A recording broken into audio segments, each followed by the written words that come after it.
I'm about to go over 9 reasons as to why we keep things that create clutter and we just don't throw them out. Reason number one, you spent money on whatever you're keeping as clutter.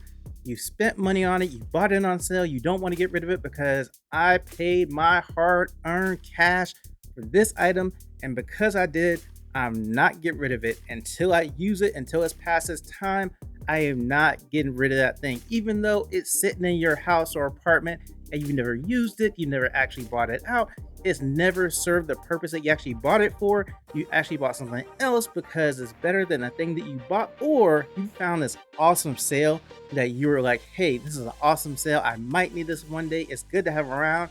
And because of that sale, you're like, I got that's such a good deal. I don't want to get rid of it. I'm just going to keep it because you never know. Reason number two, you may have gotten it as a gift. And because you got it as a gift, you don't want to give it away. You don't want to get rid of it because what will the person think that gave you the gift if you do get rid of it?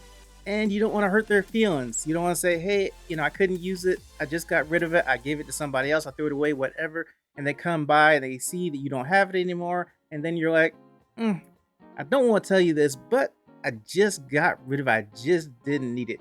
That may be what you're thinking. And so you keep this item that is cluttering up your apartment or a house just because it was a gift and you don't want to give it away. You don't want to get rid of it because what will the person think if you do get rid of it? And another reason might be it's just sentimental. You just have a connection to it. Someone gave it to you that you're really connected to, or it's connected to an event that happened, and you're just gonna keep it. Even though it's cluttering up your house, cluttering up your apartment, you're going to keep it no matter what. You don't want to let it go because it has sentimental value to you. Now, there's some things you definitely keep, might keep wedding photos or photos of your kids or whatever, or something else that's been passed down through generations and generations. But some things that you have sentimental value for, a lot of times, they might just be clutter and it might be time to get rid of those things even if it has sentimental value to you. Another reason that you may be holding on things that are creating clutter is you just don't know how to get rid of it. You've never decluttered. You don't know how to put things in this or that and take it here or sell it or whatever. You just don't know how to do it. And so at that point, you're like, well, I want to get rid of this thing. I want to get rid of a lot of things, but I just don't know how to declutter. I don't know how to get through the process. I don't know how to start. I don't know where to start. Do I start here? Do I start there? Do I start in this one room, this one space? What do I declutter first? And you just never figure out, okay, how do I do this? So that's what these videos are for, to help you with that process. Another reason is that you might just be overwhelmed by the process. You might say, hey, this is a big task. I got to do all this stuff. It's stressing me out. I'm not sure how to do this thing and I want to do it, but it's a big task and I have to learn about it. Then I have to figure out, what I'm going to get rid of and this and that. And that is just stressing me out to the max. I don't want to deal with that stress. Okay, so what do I do? And another thing that might get you to keeping clutter is the fear of letting go. Like, you don't want to let go of anything. You want to keep it all that you have.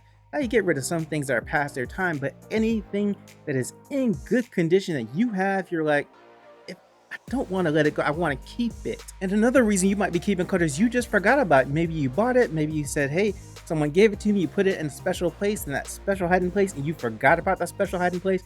You forgot that that item was in that special hiding place until someone may mention it to you. Hey, do you have this? And you'd be like, oh yeah, I do have one of those. Where is it? I just forgot about it. I didn't even know that I had this thing, but I do, and now I need it, and now I can't find it. And another reason you might be holding on to clutter is that you might use this thing one day. Like, you haven't used it at all, you haven't put it on. If it's something you wear, you haven't given it to somebody that needs it in the case of the emergency, and that you need it because in case of an emergency, and you have never used it, but you may, just one day, you may use it on that one day, that one time out of like 20 years when you need this thing. Then you may have it and say, I have one, and this is a time that I'm gonna use it. And you probably will never have a chance to use it, or the chance of you using it is like 5%. And another reason you might be holding on to clutter is just because you found the perfect place to put it in your house or apartment. You found the optimum place where it hits the light just perfectly, or it's just in a place where you can always reach it and you can always see it and it looks awesome every time you look at every time you see it, and it's the perfect spot for it. But it serves no purpose. It's not worth anything. It's not helping you in any way. And it is just another item in your environment that you really don't need. But because you have found that perfect place for it, you're like, I'm not gonna move it. It's in the perfect place. Nothing else could be as perfect as that thing in that place. So why move it? Why get rid of it? Now here's a little distraction for you as I tell you to watch this next video, which is my decluttering playlist. Has all my decluttering videos in it, and also one of those videos from there is going to give you 15 tips for decluttering and organizing with ADHD. So watch both of those, one of those, whichever you want to do, and they will help you find out more about decluttering in each of those.